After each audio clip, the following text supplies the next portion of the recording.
La Caisse des Jardins du littoral gaspésien vous présente votre émission d'information Reflet d'ici. Bonne émission.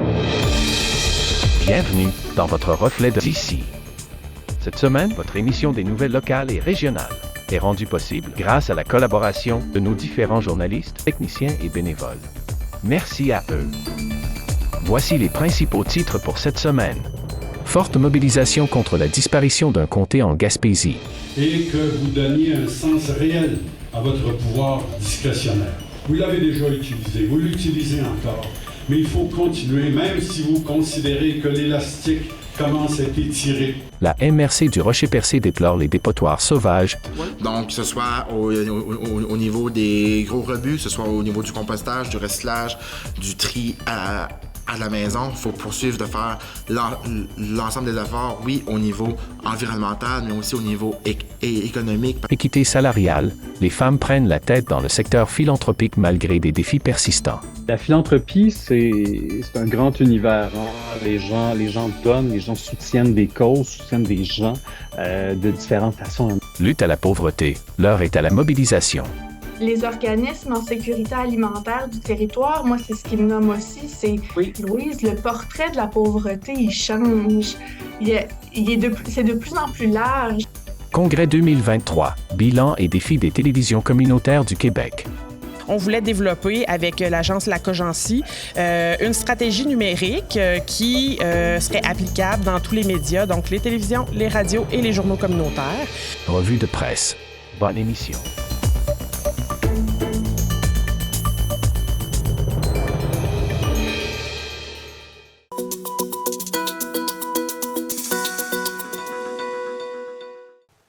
Les gens se sont déplacés en grand nombre à Gaspé afin de faire entendre leur voix dans le cadre de la consultation portant sur la nouvelle carte électorale qui propose de faire disparaître un comté en Gaspésie. Plus de 100 personnes de tous horizons et de tous les coins de la péninsule étaient présentes à l'hôtel Baker à Gaspé dans le but de faire part de leur forte opposition à la fusion des comtés de Gaspé et Bonaventure, telle que proposée par la Commission électorale du Québec en raison d'une trop faible densité de population. Ainsi, pas moins de 30 d'entre elles ont fait une présentation devant les commissaires avec leur mémoire en main afin de convaincre la commission de faire marche arrière. Parmi les organismes qui ont pris la parole, on compte la QRP, la FADOC, la table de concertation des groupes de femmes de la Gaspésie des îles, la stratégie Vivre en Gaspésie et la Chambre de commerce de la Côte-de-Gaspé. Tous ont exprimé à la commission de maintenir le statu quo. Bonne écoute. Alors, il y a présentement une consultation ici ce soir à Gaspé. À quoi sert ce type de consultation? Bien, d'abord, c'est l'occasion pour la population de s'informer sur les changements qui sont proposés et d'exprimer leur point de vue sur la mise à jour de la carte électorale. C'est une occasion également pour les commissaires de raffiner leur connaissance des réalités régionales et de bien comprendre également les liens qui unissent les citoyens à leur communauté. Justement. Très heureux d'être ici ce soir pour faire part de certaines observations de notre mémoire qui vous a été présentée la semaine dernière, si ma mémoire est bonne. Donc ici, une mémoire assez exhaustive sur la question de la carte électorale du comté de Gaspé et de la proposition, bien entendu, des commissaires de procéder à une fusion du comté de Gaspé et de Bonaventure. Donc, j'y vais. Aujourd'hui, nous sommes à un tournant crucial de notre démocratie. Nous débattons d'une proposition qui, bien qu'elle semble être une simple réforme administrative, a le potentiel de bouleverser profondément la manière dont nos citoyens et citoyennes sont représentés, en particulier dans la région de la Gaspésie. La proposition actuelle de fusion entre Gaspé et Bonaventure est profondément incohérente. Elle envisage de créer un comté d'une taille démesurée, avec des défis logistiques majeurs, tout en ayant une population qui dépasse la moyenne. Les rapports précédents de la Commission avaient reconnu et pris en compte ces défis. Pourtant, l'analyse de 2023 semble les ignorer complètement. Pourquoi ce changement soudain de perspective? Je vous pose la question. D'autres régions du Québec, comme l'Abitibi-Témiscamingue, ont bénéficié d'exceptions basées sur des principes similaires. Alors pourquoi, encore, la Gaspésie est-elle soudainement traitée différemment? La nouvelle circonscription de Gaspé-Bonaventure, telle qu'elle est proposée, aurait un poids démographique disproportionné, rendant la gouvernance et la représentation presque impossibles. Imaginez la réalité quotidienne d'un représentant de cette circonscription. La distance entre les municipalités serait si vaste qu'il serait presque impossible de répondre efficacement aux besoins de tous les citoyens et citoyennes. Gaspé-Bonaventure, dans sa forme proposée, deviendrait une véritable anomalie, mettant en danger le principe même de représentation équitable dans tout le Québec. Mais au-delà des chiffres et des distances, pensons aux personnes. Chaque décision que nous prenons a un impact réel sur la vie des citoyens. La proposition actuelle ne tient pas compte des réalités vécues par nos communautés. Elle semble oublier que derrière chaque statistique, il y a des personnes, des familles, des histoires. La séparation proposée de la Haute-Gaspésie du reste de la région est particulièrement troublante. Elle ignore la cohésion historique, sociale et économique qui a uni cette région au reste de la péninsule pendant des générations. Cette décision, si elle était adoptée, aurait des conséquences durables, non seulement sur le développement économique de la région, mais aussi sur le tissu social qui lie ses habitants. Nous sommes à un moment décisif. La Gaspésie n'est pas simplement une région sur une carte. C'est un symbole vivant de notre identité québécoise, un témoignage de notre histoire, de notre culture et de notre patrimoine.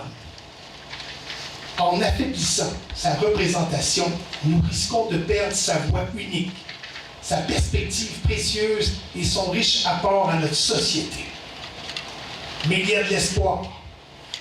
Nous avons encore le pouvoir de redresser la situation. Nous avons le pouvoir de réaffirmer que dans notre démocratie, la qualité de la représentation prime sur la commodité administrative.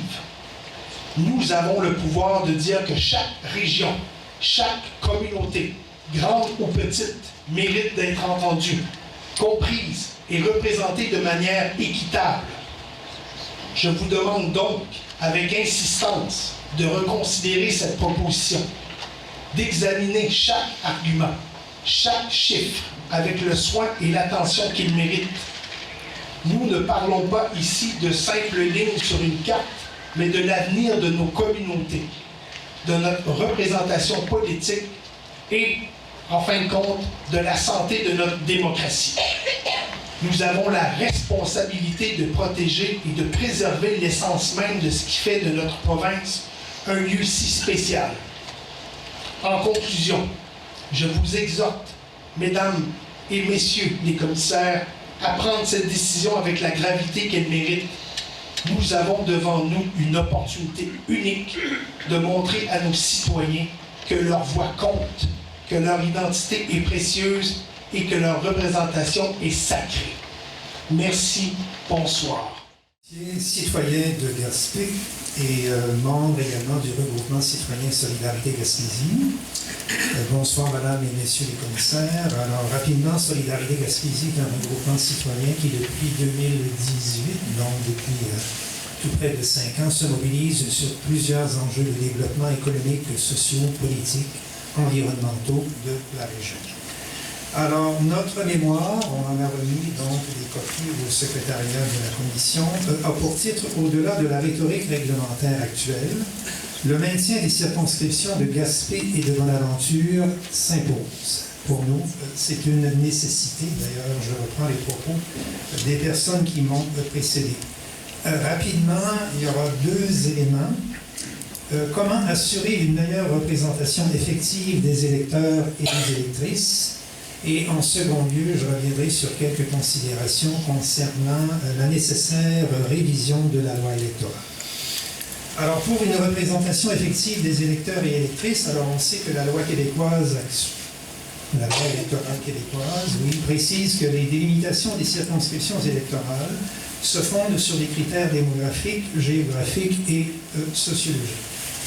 On a toutefois la nette impression à Solidarité Gaspésie et pour plusieurs acteurs socio-économiques et politiques de la région que la récente proposition de la Commission, donc, de créer une seule circonscription qui deviendrait la circonscription de Gaspé-Bonaventure, mais davantage accorde une prépondérance très très nette sur la question de l'égalité relative des votes et au détriment de la représentation effective des électeurs et des électrices. Représentation, disons, effective et qui repose sur des considérations comme l'étendue du territoire, le territoire d'appartenance, etc. Cette proposition que la Commission nous amène, donc au niveau de la révision de la carte électorale, elle nous apparaît inacceptable pour une série de facteurs. Le premier étant évidemment, comme d'autres l'ont mentionné, l'immensité du territoire, environ 383 km linéaires.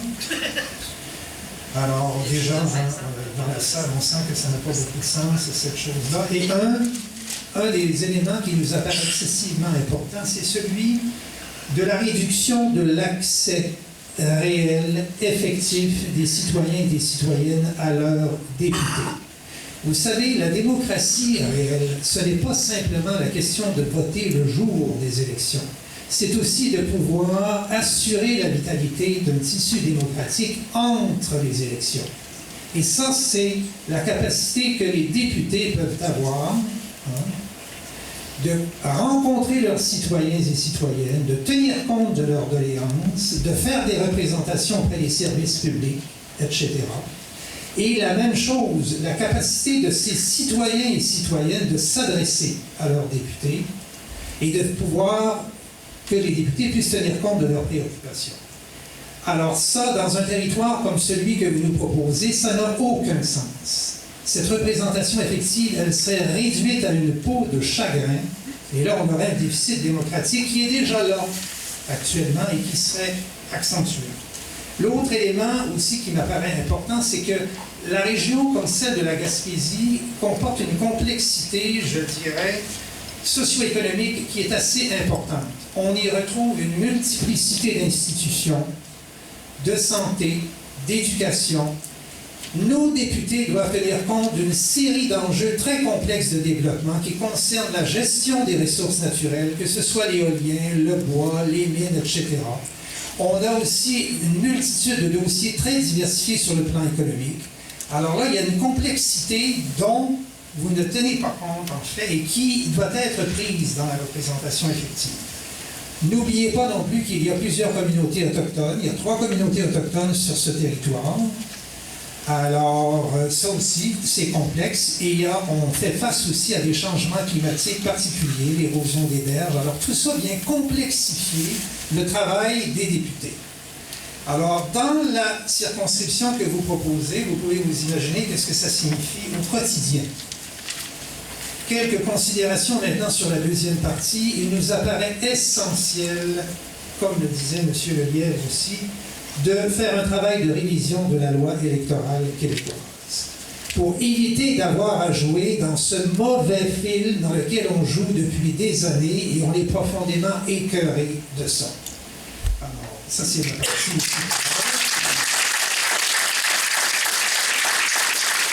Dans ce sens-là, nous demandons à court terme, minimalement, donc, qu'il y ait une dérogation comme pour les îles de la Madeleine et qu'on maintienne le statu quo actuel, donc, des circonscriptions de Gaspé et de Bonaventure. On demande également que soit envisagée la possibilité d'accroître le nombre de députés à l'Assemblée nationale. Alors, certains diront, écoutez, ça va coûter cher, etc. Sur un budget de 100 milliards de dollars au Québec, c'est probablement pas le fait d'avoir 3, 4 ou 5 députés de plus. Alors, je pense que ça permettrait d'avoir une marge de manœuvre et d'arriver à une répartition plus équitable des circonscriptions sur l'ensemble du territoire du Québec. Et pourquoi pas ajouter un critère, donc, dans la loi, qui serait le droit des citoyens d'avoir un accès effectif, réel, à leurs députés.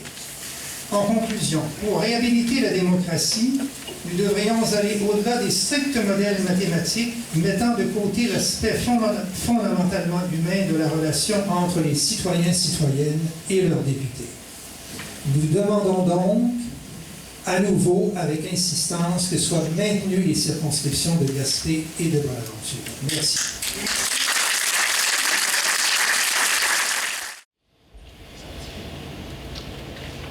Monsieur Blanchette, Madame Gravel, Monsieur Bouchard, bienvenue au pays du bout du monde. J'imagine que vous avez pris l'avion. Non, fantastique. Donc, vous allez ratisser notre territoire cette semaine. Mon nom est Pierre Michaud, je représente la QRP, c'est-à-dire l'Association québécoise des retraités de la fonction publique et parapublique, région Gaspésie, Île-de-la-Madeleine. Je vous rappelle que la QRP a pour mission de promouvoir et de défendre les droits et les intérêts de ses membres, mais également de ceux de l'ensemble de la population des aînés du Québec. Permettez-moi, en premier lieu, de vous remercier d'avoir reconsidéré votre décision de consulter dans Bonaventure. Bravo, vous méritez ça. Et je déplore toutefois le fait que vous n'alliez pas en Haute-Gaspésie. 2 consultations à Matane, aucune en Haute-Gaspésie. Alors qu'on est fait basculer dans le Bas-Saint-Laurent, parce que pour nous, la perception, c'est que vous basculez une partie de la Gaspésie en Bas-Saint-Laurent. Ça ne tient pas à route pour nous, ça. C'est un affront, c'est quasiment méprisant pour nous, les Gaspésiens, de voir qu'on soit obligé de prendre une telle décision, puis d'imposer à un député, nous imposer un demi-député, dans le fond, celui de Matane, qui aura à couvrir un grand territoire qui était déjà le sien, en plus de la Haute-Gaspésie. Donc, pour nous, ça passe pas, là. Ça passe pas. J'aimerais vous parler un petit peu, reconnaître que vous avez fait un travail extraordinaire. Ça, je dois le reconnaître à partir d'une loi, qui est là, la loi électorale. Je trouve que vous avez fait un travail sérieux, très documenté, une bonne analyse, mais qui fait l'affaire en droit. Mettons là, que vous, selon moi, vous respectez la jurisprudence, la loi, je dirais aussi tout ce qu'on appelle, comment dirais-je, la doctrine. Maître, la doctrine est bien respectée. Mais tous ces beaux principes, toute cette belle dialectique ne correspond pas, mais carrément pas à notre réalité. On compte beaucoup sur la consultation que vous faites aujourd'hui, puis on est heureux de pouvoir vous donner, vous transmettre nos réactions puis nos commentaires, en espérant clairement là, que vous puissiez encore en tenir compte et que vous donniez un sens réel à votre pouvoir discrétionnaire. Vous l'avez déjà utilisé, vous l'utilisez encore, mais il faut continuer, même si vous considérez que l'élastique commence à être étiré et à perdre son sens. C'est le fait que vous vous appuyez sur une loi qui a perdu son sens. Vous ne pouvez pas arriver à des résultats qui ont du sens.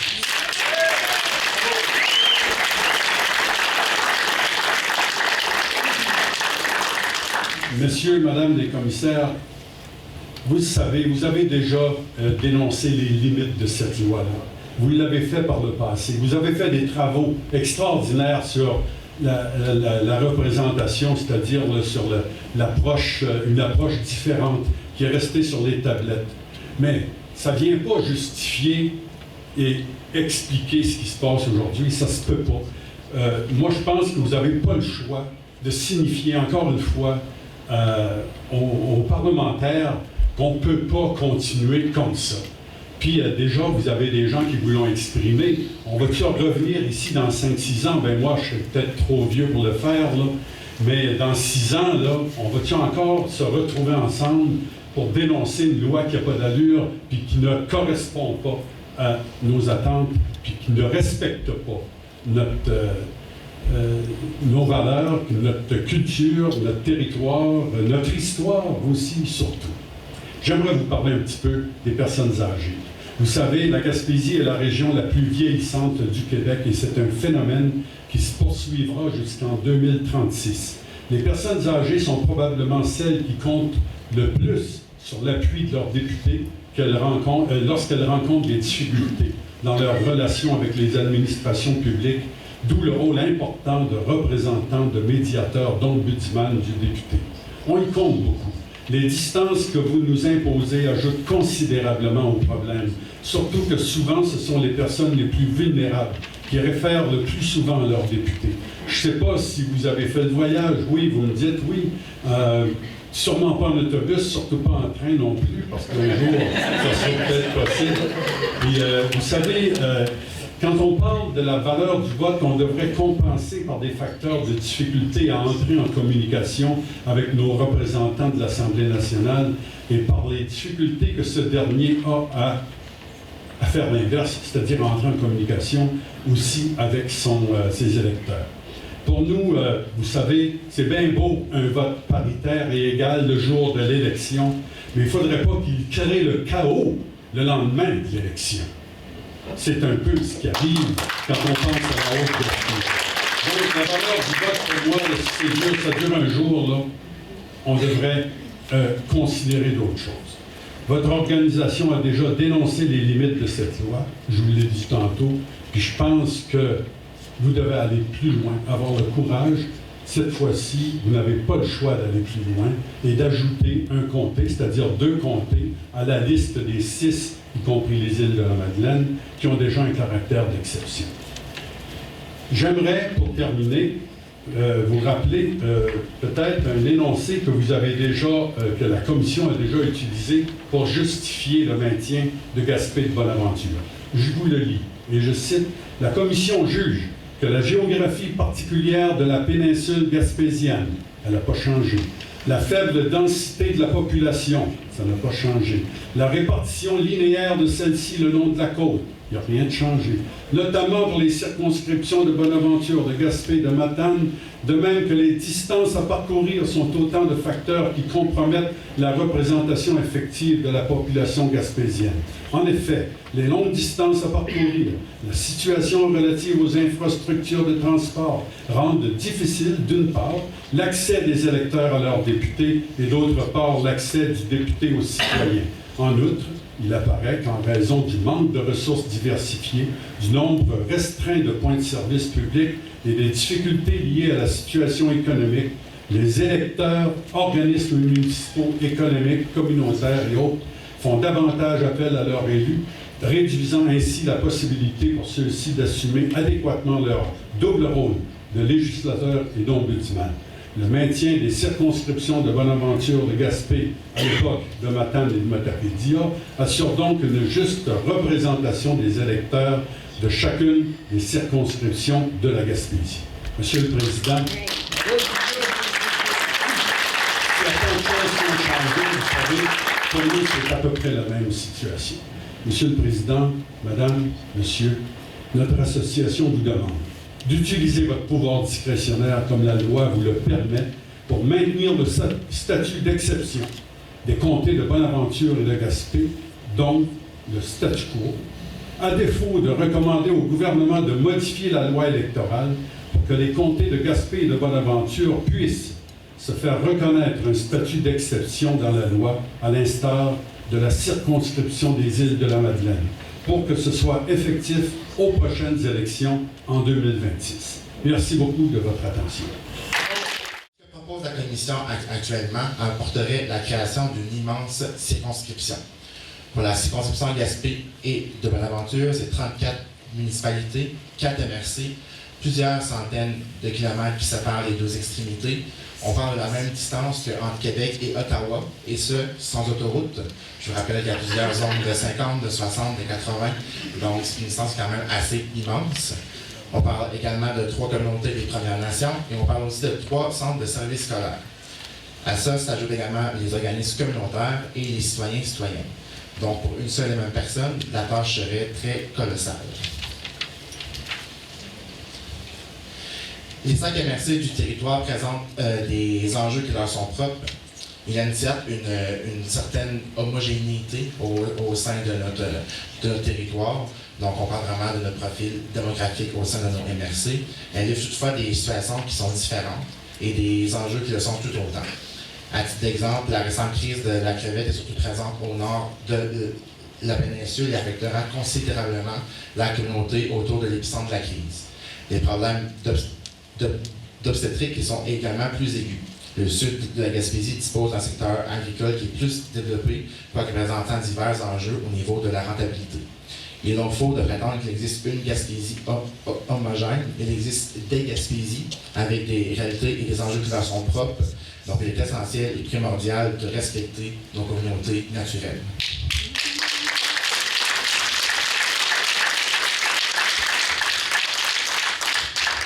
Donc, au niveau de la loi électorale, celle-ci propose donc des éléments de nature qui sont quantitatifs, mais également ceux qui sont de nature qualitative.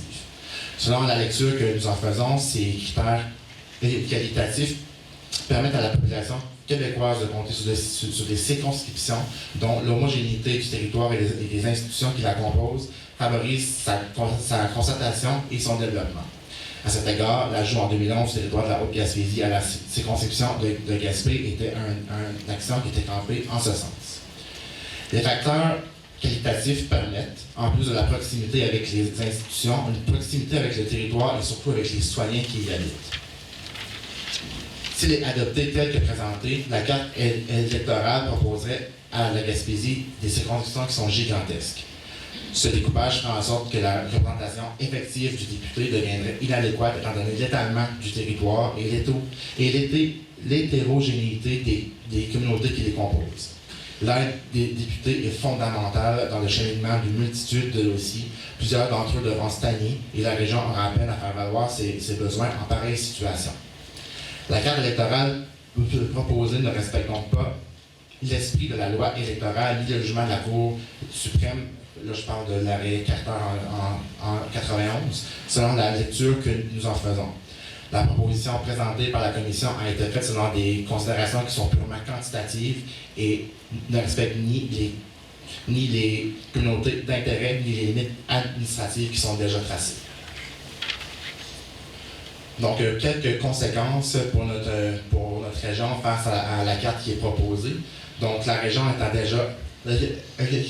qui est déjà caractérisée par la dispersion de la population et les grandes distances à parcourir, l'adoption de la proposition de la carte électorale serait un autre vecteur de fragilisation puisqu'elle éloignerait les citoyens de leurs députés. Nous croyons que les défis auxquels la région fait face sont assez nombreux pour que les élus qui représentent le territoire n'aient pas à composer, en plus avec un autre territoire qui serait encore plus immense à parcourir. La représentation effective des réalités rurales est ainsi largement diminuée par l'augmentation de la taille des circonscriptions, mais également par la multiplication des interlocuteurs de ces circonscriptions. Les députés devront malheureusement faire des choix, et c'est certain que ce sont les communautés qui paieront le prix de cette surcharge de travail. Les députés qui couvriront le territoire gaspésien ne pourront malheureusement pas accomplir l'ensemble de leurs tâches avec diligence. L'adoption de la carte proposée risque d'avoir des incidences sur la vision que les citoyens de la Gaspésie ont envers le système politique. En effet, la carte électorale risquerait d'envenimer le cynisme que portent les citoyens envers le système. L'immensité de la région, la dispersion démographique, le nombre élevé de citoyens représentés et l'irrespect des communautés culturelles et administratives ne ferait que pouvoir diminuer le pouvoir d'action du député et l'éloignerait davantage de chaque citoyen. Donc, la proposition de la Commission apporte également sur l'autre de conséquences pour la Haute-Gaspésie. Je sais que mon collègue Guy Panaché, préfet de la Haute-Gaspésie, prendra parole tout à l'heure. Toutefois, je peux vous dire qu'au niveau des 5 MRC de la Gaspésie, c'est quelque chose qui nous tient beaucoup à cœur. Donc, c'est une région qui est unie. Donc, on travaille tout le monde ensemble. C'est important qu'on puisse le respecter et qu'on ait notre propre cohésion régionale. On a vu par le passé que c'était payant et on doit continuer de pouvoir travailler de cette manière-là. Donc, dans le cadre du rapport préliminaire de la Commission, il est proposé d'octroyer le statut d'exception à plusieurs autres circonscriptions.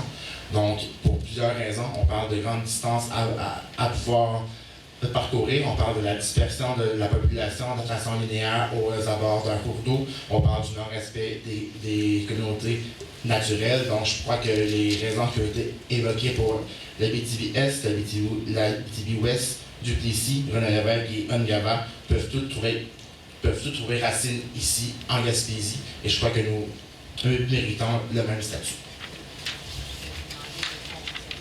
Oui, finalement. Bon, alors que la Commission de la représentation électorale a le mandat de délimiter les circonscriptions électorales afin que chaque électeur et électrice du Québec soit représenté de façon juste et équitable à l'Assemblée nationale, nous considérons que la proposition de redécoupage porte un gros préjudice à la représentativité du territoire gaspésien à l'Assemblée nationale, mais également aux citoyens et citoyennes, puisqu'il les éloigne de leurs députés.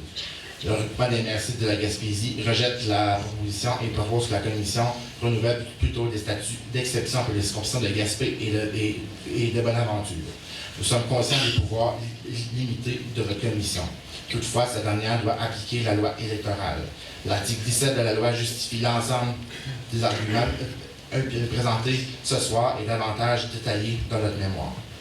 Ce mémoire est un autre chapitre inscrit au registre des luttes visant la reconnaissance du critère particulier de la Gaspésie. Il va de la survie d'une région d'être en mesure de se faire entendre à l'Assemblée nationale et de disposer d'élus, disposer de conditions adéquates pour représenter les intérêts des citoyens. Avec des propositions comme celle de la Commission, c'est toute la région qui perd une voix, c'est la ruralité qui perd une voix, et demain, c'est toutes les régions qui vont en perdre une autre.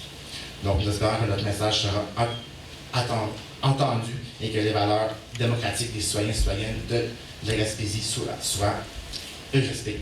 Merci beaucoup.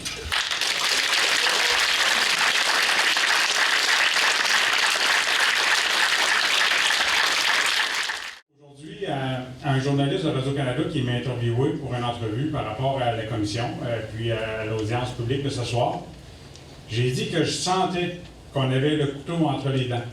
Puis ils se sont servis de cette phrase-là pour mettre le titre de l'article, si on veut.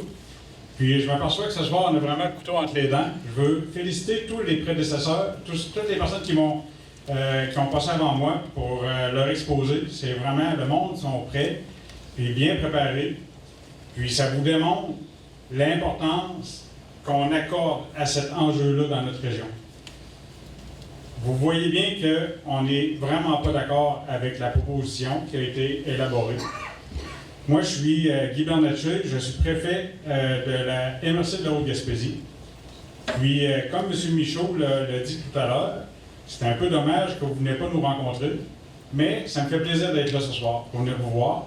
J'étais avec la directrice générale de la Chambre de commerce de la Haute-Gaspésie.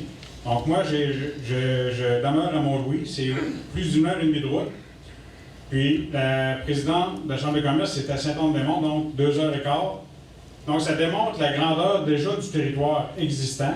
Moi, je tenais à venir à Gaspé parce qu'on est en ce moment dans la circonscription de Gaspé, puis je vais être là à Matane demain pour venir encore me faire entendre à Matane, parce que là, on suppose peut-être emmener la Haute-Gaspésie dans le Bas-Saint-Laurent, ce qu'on ne veut absolument pas chez nous parce qu'on a développé au fil du temps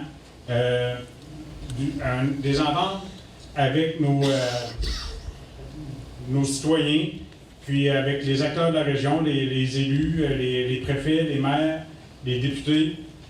On a une manière de fonctionner en Gaspésie qui fait qu'on ne veut pas quitter ça. Si on a la table des préfets, on a les 5 MRC, puis on veut que ça demeure ainsi.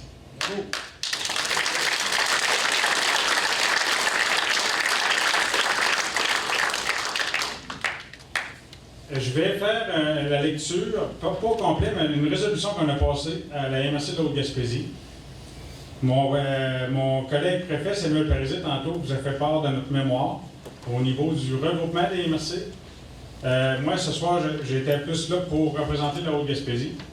Alors, considérant que la MRC de Haute-Gaspésie a pris connaissance des recommandations du rapport préliminaire déposé le 19 septembre dernier à la présidente de l'Assemblée nationale du Québec, Mme Nathalie Roy, considérant que cela ferait en sorte de faire passer les 8 municipalités de la Haute-Gaspésie dans un comté ayant déjà un grand nombre de municipalités. Cet ajout ferait en sorte que le nouveau comté de Matane serait formé de 47 municipalités et de 4 MRC. Il s'agirait, et de loin, d'un cas unique au Québec, alors que les circonscriptions électorales provinciales comptent en moyenne 9,3 municipalités ou arrondissements. Donc, c'est aussi énorme que de parler du fameux 51 000 citoyens. Parce que là, on parle de plusieurs MRC, puis ça serait pratiquement le comté qui en compterait le plus dans la province de Québec. Ce qui ne fait pas de sens pour un député, pour représenter tout ce monde-là. On dit aussi, considérant que dans ces conditions, le poids politique de la Haute-Gaspésie, qui est la MRC la plus dévitalisée du Québec, serait fortement dilué. À l'heure actuelle, les 8 municipalités de la Haute-Gaspésie représentent environ 50% des municipalités du comté de Gaspé. Elles ne représenteraient plus que le 1/8 dans le nouveau comté, alors que la MRC se retrouverait avec 3 autres MRC. Ce changement ne contribuerait pas à la revitalisation de la MRC. Dans ces conditions, l'accroissement des limites du comté de Matane-Matapédia par l'ajout de la MRC de la Haute-Gaspésie ne peut se faire qu'à son propre détriment. Là, il y a d'autres points dans les considérants qu'on a déjà entendus ce soir que je ne répéterai pas par rapport à la grandeur du territoire.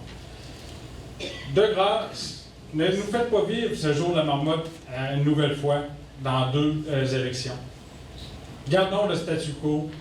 Travaillons fort pour avoir un nouveau projet de loi à l'Assemblée nationale pour faire en sorte qu'on garde nos acquis, puis que ça reste ainsi pour la Gaspésie, parce que comme vous le voyez, avec toutes les personnes qui ont parlé ce soir, puis ceux qui vont parler après moi, vous voyez que ça n'a pas de sens, puis vous l'avez fait la route, vous devez le voir par vous-même, là.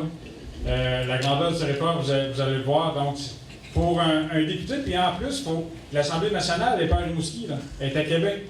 Donc, en plus de la grandeur du territoire, le député doit se rendre à Québec. C'est des heures incalculables dans leur auto qu'ils perdent par semaine, qu'ils perdent entre guillemets, par semaine, pour sans aller sur le terrain avec leur monde. Alors, sur ce, en espérant que vous receviez positivement toutes les doléances que vous allez entendre ce soir pour la suite des choses, je souhaite vous revoir dans des conditions plus au niveau de touristes et de visiteurs dans notre belle région que de commissaires dans le futur. Merci. Président, monsieur, madame, écoutez, aujourd'hui, je suis ici à titre de maire de la municipalité de Grande-Rivière. Comme vous le savez, présentement, Grande-Rivière, on est un peu la limite du début du comté de Gaspé. En tant que maire de Grande-Rivière, je veux juste vous exposer, je suis maire d'une municipalité de 3500 habitants, dans lequel le secteur des pêches est très important dans notre municipalité. Pourquoi que je tenais à m'exprimer ici ce soir, c'est que malgré la distance, c'est que souvent, pour certains dossiers, on doit se déplacer souvent à Québec, à Montréal. Donc, je pense que ce soir, vous avez dit que vous êtes déplacé en auto. Donc, on parle d'une dizaine d'heures si vous venez de Québec. Mais nous, ça arrive très souvent qu'on va à Québec, qu'on va à Montréal. Puis souvent, on se fait tapiner par nos collègues. Ça fait combien de temps, combien d'heures, 12 heures, c'est énorme, etc., etc. Puis comme vous le savez, les principaux ministères, c'est à Québec, à Montréal. Je peux juste vous dire que nous, l'an passé, la Corporation de développement économique, on a fait une étude sur les retombées économiques du secteur des pêches. 1 milliard de retombées annuelles au Québec. Donc, là-dessus, 51% pour la Gaspésie. Si on inclut les îles canadiennes, c'est 85%. Mais malgré ça, on n'a pas de ministère dans notre région secteur des pêches.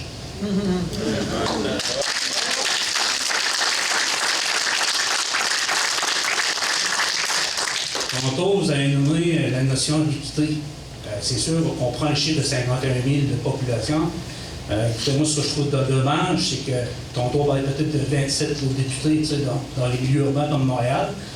Il y a certains députés qui ont le même salaire que l'ensemble des 125 autres députés, mais qui sont capables de faire le tour de leur comté de la marche là, de la soirée, ce qui ne pourra jamais se faire dans notre secteur. On a des défis majeurs, puis ce que je trouve aberrant, on parle beaucoup d'occupation du territoire, puis je vais vous citer des cas très, très emblématiques. Présentement, on a des défis où on a des déficits d'infrastructures. Au niveau du secteur des pêches, on travaille beaucoup de la mise à niveau des cales à halage à bateau. Il n'y a pas de programme présentement. Puis je vous dirais, malgré les démarches qu'on fait au plan provincial fédéral, c'est sûr certain que le fait d'avoir des représentants qui nous écoutent et qui travaillent pour faire avancer les dossiers, bien, que je vous dirais, présentement, on a 2 voix. Que n'en perdre une, c'est déjà difficile. Puis je vous dirais, c'est un petit peu dommage aussi que quand je vois l'analyse de certains dossiers, tantôt on parle du dossier du logement. C'est un défi dans toutes les régions du Québec. Bien, chez nous, à Grande-Rivière, on a un dossier présentement. On veut faire un projet d'agrandissement de 12 unités, qu'au niveau provincial est canné. Puis avec la loi N30, normalement, on s'attendait d'avoir du financement fédéral, mais présentement, la réponse qui nous a été donnée, bien écoutez, mathématiquement, c'est que le budget de 312 millions, il y a des demandes pour 1,3 milliard.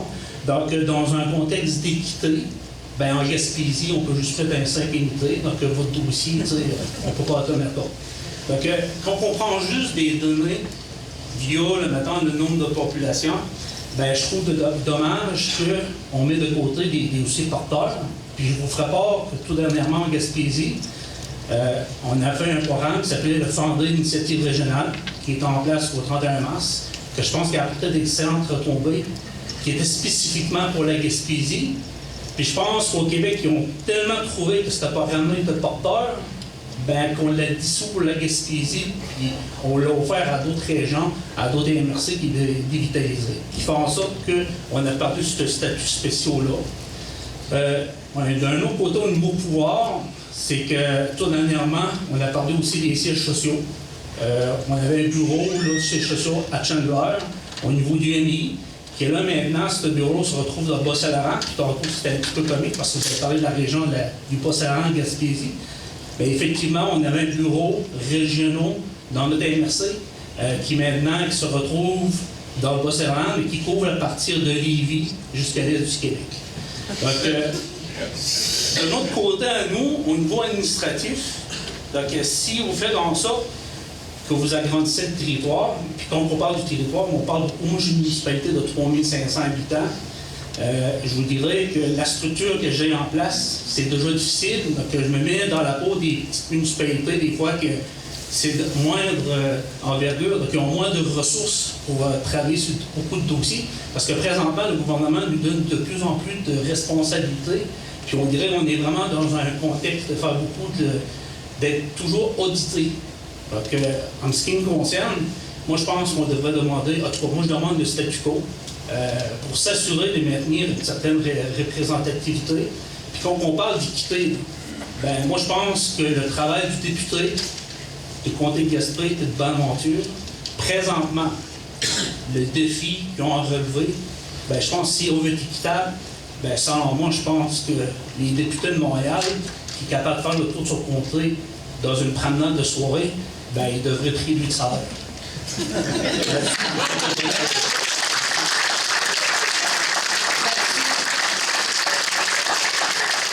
J'ai bien de la misère, je suis un peu indigné par le fait d'être considéré simplement comme une espèce de chiffre dans une colonne, dans des savants calculs que vous nous avez expliqué, de mathématiques, de statistiques, de pourcentage, de moyenne comparative, de décroissance. En tout cas, ça vient un petit peu me gâcher la sauce. J'aimerais vous dire que il est temps, il est plus que temps, qu'on fasse de quoi devant une loi qui est archaïque, comme on le dit, qui est désuète complètement, qui est déconnectée de la réalité. Des collègues l'ont démontré très bien ce soir.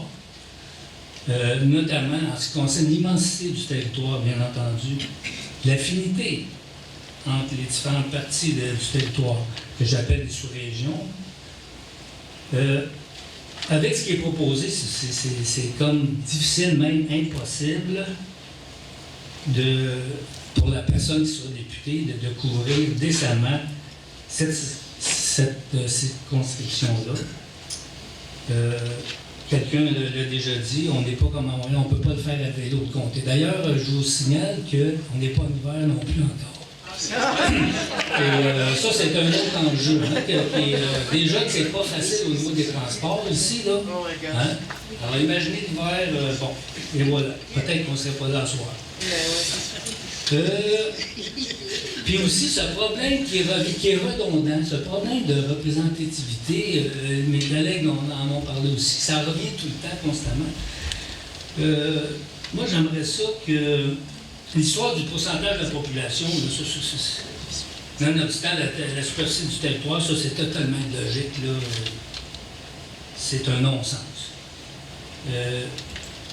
Il faut aller plus loin que des simples colonnes comptables, OK?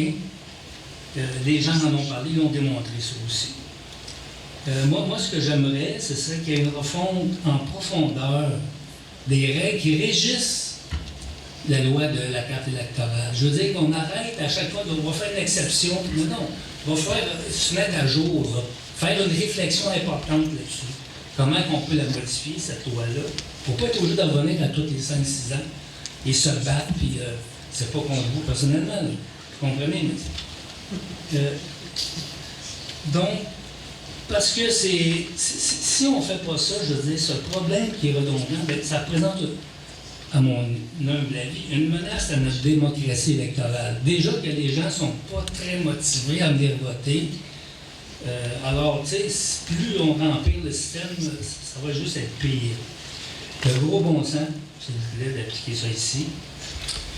Et serait pas dans le changement du système politique. Ça serait. Parce que là, on a d'autres enjeux aussi. Hein, on parle de la carte électorale, mais on pourra parler éventuellement du système électoral. Qu'il faut faire une réflexion là-dessus. Fait que si déjà vous modifiez, vous améliorez cette loi de la carte électorale, c'est peut-être un pas vers la voie d'un changement politique au niveau du système électoral. On peut penser un peu à une représentation un peu plus équitable, hein, proportionnelle. Alors, là-dessus, je vous laisse là-dessus. Revoyez tous nos reportages sur notre site Internet.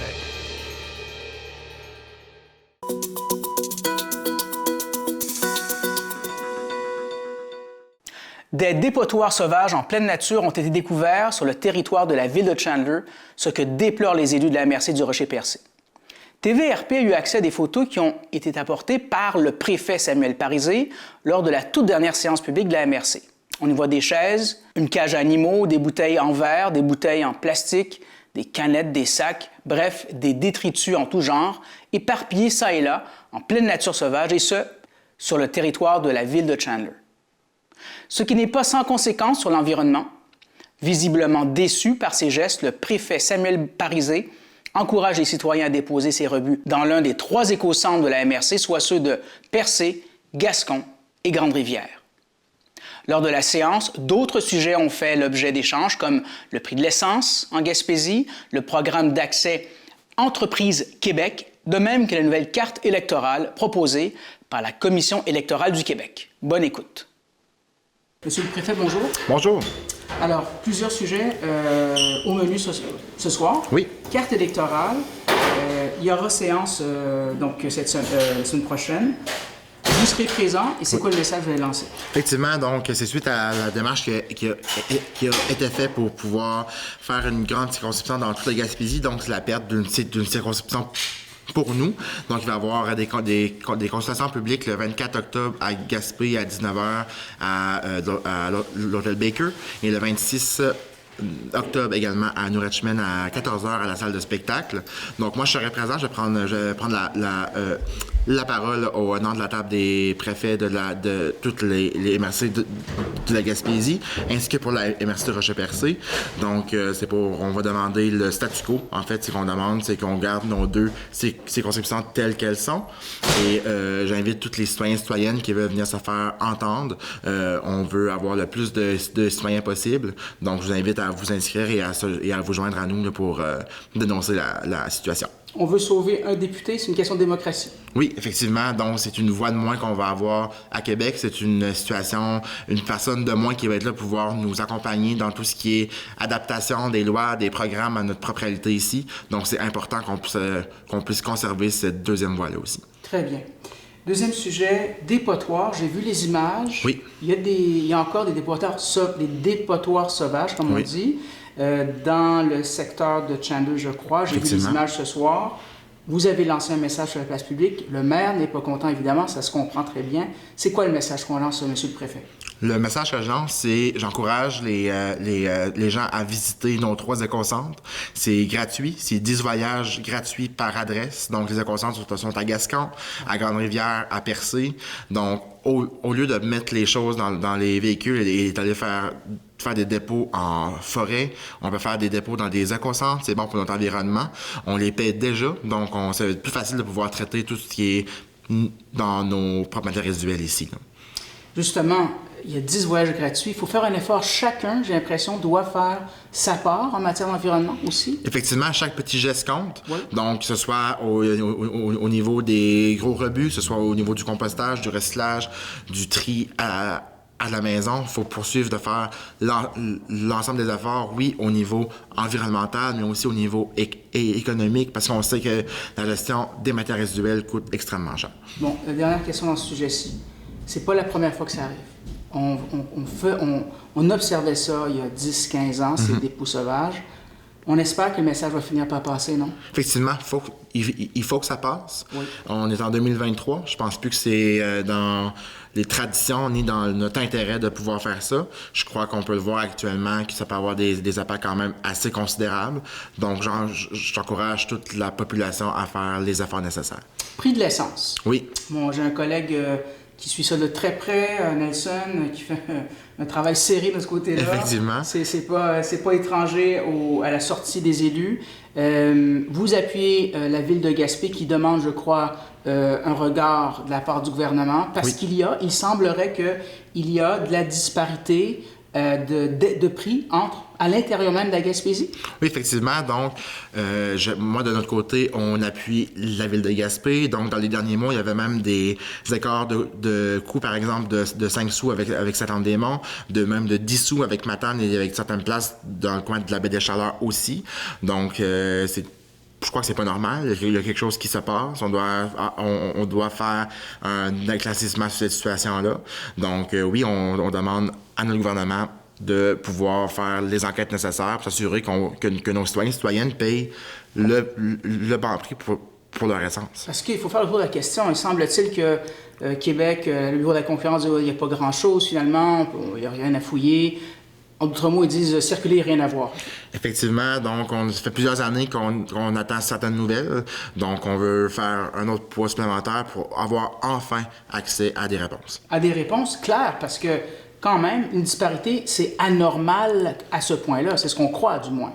Oui, puis peut-être que je comprends qu'il y a certaines disparités entre les grands centres et ici, par exemple, avec le coût de transport, mais au sein même de notre même région, c'est questionnable.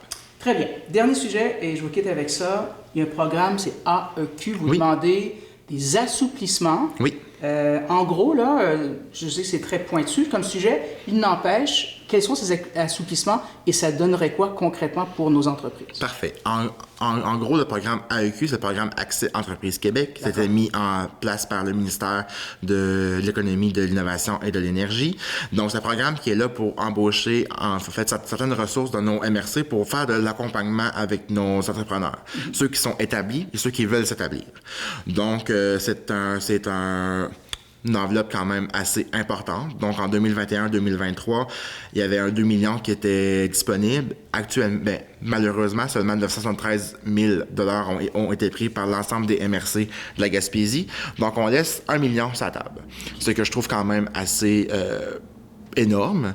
Donc, on sait que nos entreprises ont des enjeux, ont des besoins. Il y a un premier avenant qui a été fait par le gouvernement il y a quelques années passées qui autorisait que le premier 100 000 $ pouvait être pris, par exemple, pour prendre des consultants comme à l'externe, pouvoir payer certains honoraires professionnels. On peut le prendre, par exemple, pour des gens qui sont plus spécifiques dans tel domaine ou qu'on puisse vraiment avoir une réponse adéquate pour nos entreprises. Nous, ce qu'on demande actuellement, c'est que cette portion-là soit augmentée à 400 000 $, qu'on puisse vraiment avoir toute la flexibilité de pouvoir accompagner nos entreprises dans notre milieu. On demande aussi une certaine modification au niveau des frais administratifs, donc qui passeraient de 5 %. Nous, on veut qu'ils sont actuellement à 5 %.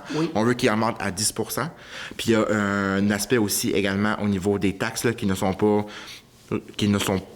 comme pas reconnu là, dans le calcul. Et je crois il y a une date, mars 2025. Oui, le programme prend fin en mars 2025. On attend une réponse au moins qui soit applicable avant mars 2025? Oui, effectivement. Donc, nous, ce qu'on veut, c'est toutes les sommes qui nous ont été octroyées, qu'on puisse toutes les prendre et donner un service qui est adéquat pour nos entreprises.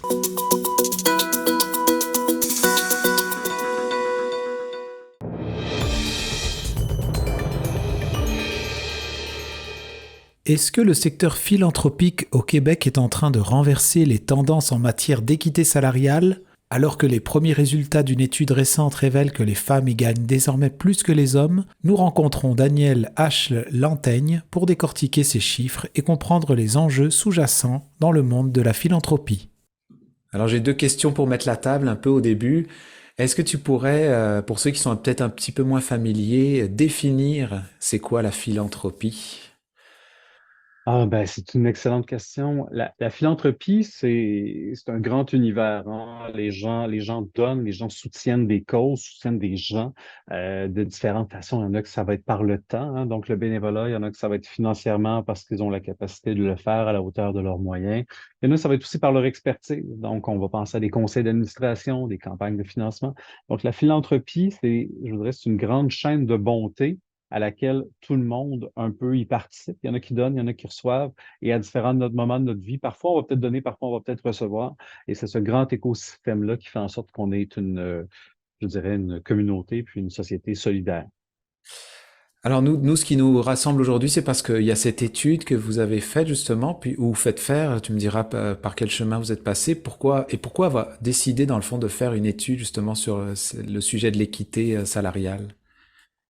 Et la question des revenus, des salaires en philanthropie a toujours été un peu tabou dans notre secteur, hein. Souvent, on s'attend à ce que ces gens-là fassent ce travail-là de façon bénévole ou sinon très peu rémunérée. Il faut dire que ce sont des gens qui se lèvent chaque matin pour améliorer notre monde. Donc, pourquoi pas bien prendre soin de ces gens-là alors qu'on n'a aucun souci des fois à très bien payer des gens qui nuisent à notre monde, de les rémunérer très, très cher. Donc déjà, il y avait ce questionnement-là qui n'est pas le mien, là, qui date de plusieurs années, puis qui dans un spectre beaucoup plus large. Par contre, ce qu'on a réalisé, c'est qu'au Québec, on n'avait pas beaucoup d'informations. On s'était très peu attardé à aller voir c'est quoi les conditions du marché du travail des personnes au Québec en collecte de fonds et dans le secteur de la philanthropie, alors que d'autres études ailleurs au Canada, aux États-Unis, mais pas grand-chose pour le Québec. Et la pandémie nous a un peu secoués parce qu'est arrivé un truc qui s'appelle la pénurie de la main-d'œuvre. Et la pénurie de la main-d'œuvre fait en sorte que notre compétition, elle est grande dans des organisations parce que oui, c'est un secteur d'activité, donc il y a une compétition entre les organismes, mais il y a aussi une plus grande compétition entre le secteur philanthropique et le secteur privé. Et donc, oui, il y a une pression à tendre vers une enveloppe de rémunération qui n'est pas loin du secteur privé, mais encore faut-il savoir d'où on part. Qu'est-ce que les employés, les talents veulent vraiment avoir en philanthropie? C'est quoi leurs aspirations? Comment ils sont motivés? Comment ils réagissent déjà dans le cadre qu'ils ont? Donc, pour nous, l'étude, c'était à la fois d'avoir un bon Polaroid de la situation actuelle, mais en même temps de voir qu'est-ce qui pourrait être amélioré, sachant très bien qu'on navigue aussi dans un secteur dans lequel il y a des contraintes budgétaires. Donc, on ne peut pas juste dire d'augmenter les salaires, puis tout le monde va être heureux. La réalité étant qu'on n'est pas toujours en mesure de le faire. Parce qu'en lisant le résumé, ça semble comme, j'allais dire, positif quelque part, où vous faites le constat que les femmes gagnent plus que les hommes en philanthropie. Est-ce qu'il y a un revers de la médaille de ça? Est-ce que, justement, c'est quoi les défis qui ont amené à ça, ou est-ce qu'il y en a encore toujours aujourd'hui? Il y a beaucoup de choses dans le rapport. Il y a beaucoup d'éléments qui doivent lever des petits drapeaux rouges, mais il y en a un, je pense qu'on peut crier victoire enfin. C'est quand même drôle que ça vienne de la bouche d'un homme, mais enfin, les femmes font plus que les hommes en philanthropie. En moyenne, là, on parle à peu près 350 de plus par année, donc c'est pas significatif. Mais ce qu'il faut comprendre, c'est que durant une très longue période, et même dans d'autres enquêtes de rémunération, il n'y a pas si longtemps que ça, là, jusqu'à l'année dernière, les femmes faisaient toujours quelques milliers de dollars de moins que les hommes. Donc, pour nous, c'est une grande victoire pour les femmes. Les femmes qui ont toujours et encore aujourd'hui occupent 75 des emplois en philanthropie. Ce qui est intéressant de voir, c'est qu'avant, on avait 75 des femmes en philanthropie, mais que dans les postes de haute direction, c'était plutôt 75 des hommes qui occupaient ces postes-là. Il y a eu un virage complet. Maintenant, 73 des femmes occupent des postes de direction en philanthropie. Donc, il s'était passé quelque chose. Il y a un plafond de verre qui a été brisé. il y a un tas de bonnes raisons derrière tout ça et tant mieux, elles ont toutes été activées. Une de ces raisons-là, c'est que les conseils d'administration ont changé. Comprendre que les organismes de bienfaisance sont tous, par la loi, gérés par un conseil d'administration. L'ère du Boys Club, comme on voyait beaucoup dans les CA, elle est révolue. Les CA eux-mêmes se sont donné souvent des cibles d'équité, de ratio, pour avoir une plus grande représentativité de la diversité, incluant des femmes au conseil d'administration. Donc, si déjà on change la mentalité des CA, on change aussi la façon de traiter nos équipes de direction, puis on change notre vision de c'est qui un ou une bonne leader en philanthropie. Et bien là, on a donné la place qui revenait de plein droit aux femmes qui ont toujours été plus présentes déjà dans notre industrie. Donc, pour nous, c'est une très bonne nouvelle de savoir que les femmes sont plus rémunérées en philanthropie. Par contre, ça ne veut pas dire de baisser la garde. Je vous dis, c'est la première étude qui permet de le voir, de le constater. On le voit partout dans le monde. On est toujours à risque d'avoir des reculs. On est toujours à risque de penser que ce qu'on avait pour acquis, ça peut être fragilisé rapidement. Mais pour nous, c'est une excellente nouvelle. On est vraiment contents parce que c'est un bon indicateur de santé de notre secteur, certainement.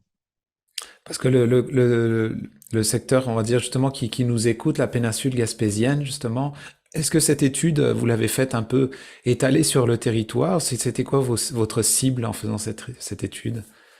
Oui, notre grand souhait, c'était que ce ne soit pas une étude basée uniquement sur une réalité montréalaise. Parce que la réalité montréalaise, elle n'est pas du tout représentative du territoire, du grand territoire du Québec. On ne voulait pas que ce soit juste des grandes villes. Donc, on a vraiment fait affaire avec des grands partenaires de diffusion, donc des fondations communautaires, des centraides de différentes régions, qui nous ont vraiment aidé à ce que notre étude rayonne partout. Donc, on est très content d'avoir une belle représentativité de l'ensemble des secteurs québécois. Donc, la moyenne qui est là, pour certaines personnes, disons, la moyenne salariale, ils vont moins s'y retrouver. Pour certains, ils vont davantage se retrouver parce qu'on sait bien que le salaire, dans la région de la Gaspésie, par exemple, le salaire moyen est fortement moins élevé qu'un poste d'une direction d'une fondation nationale dont le siège social serait basé à Montréal. Donc, on a aussi été creusé, est-ce que l'organisme a une portée locale, une portée régionale, une portée provinciale, ou même pan-canadienne, ou même internationale. Donc, ça permet aux gens vraiment de reconnecter avec leur réalité, donc de vraiment voir c'est quoi les différentes conditions de manière générale, mais aussi les rémunérations en fonction du type et de la portée de l'organisation. Donc, c'est vraiment un portrait qui répond aux attentes et aux besoins de toutes les Québécoises, tous les Québécois dans le secteur philanthropique, et aussi aux attentes, je vais vous dire, des gens qui s'intéressent à la philanthropie, car, bon an, mal an, je vous dirais à peu près chaque semaine, il y a quelqu'un du secteur privé qui me contacte et qui a le goût de faire le saut, de s'en venir dans notre secteur, mais qui arrive avec plein de questions, plein d'inconnus. Et ça, ça devient aussi un bon outil de réflexion avant de savoir dans quoi je vais peut-être sauter si je m'en vais en philanthropie. Donc, ce rapport-là est aussi utile, pas juste pour les gens qui sont déjà dans le secteur, mais ceux qui le considèrent. Parce que dans le fond, cette étude, ce que je constatais, c'est qu'on parle d'équité salariale, mais vous parlez aussi beaucoup de nombre d'heures que travaillent les gens. Il y a aussi le harcèlement, l'inconduite auxquelles les responsabilités des organisations doivent faire face, mais aussi les minorités visibles. Si on voudrait faire un peu un constat général de ces grandes lignes, qu'est-ce que vous diriez? Est-ce qu'on est dans quelque chose qui est encore à travailler? Il y a encore beaucoup de défis dans ces domaines-là? Oui, donc, le rapport, ce qui met en évidence, c'est parfait, on a atteint quelque chose d'extraordinaire pour les femmes, mais il en reste beaucoup à faire pour les personnes issues des autres diversités. Puis les autres diversités, là, c'est pas que la diversité raciale, ça comprend aussi les peuples autochtones, ça va comprendre les personnes en situation de handicap, les personnes neurotypiques. Donc, ce qu'on réalise, c'est que le portrait philanthropique n'est pas représentatif du portrait des Québécoises et des Québécois encore. Donc, il y a encore beaucoup de travail à faire de ce côté-là. On voit que les salaires sont inférieurs pour les personnes issues des minorités visibles, par exemple, là, puis la définition de minorité visible est celle au sens de la loi.